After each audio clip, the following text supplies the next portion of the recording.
দেখেন ভাই, যেই শরীরটা নিয়ে আপনি মৃত্যুর আগ পর্যন্ত থাকবেন, সেই শরীরটা তৈরি হচ্ছে আপনার আজকের কিছু বদ অভ্যাসে।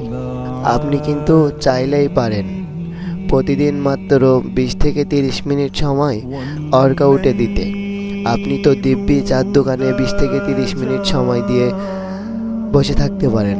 আপনি তো দিব্যি বন্ধুদের সাথে 20 থেকে 30 মিনিট সময় দিয়ে গল্প করতে পারেন।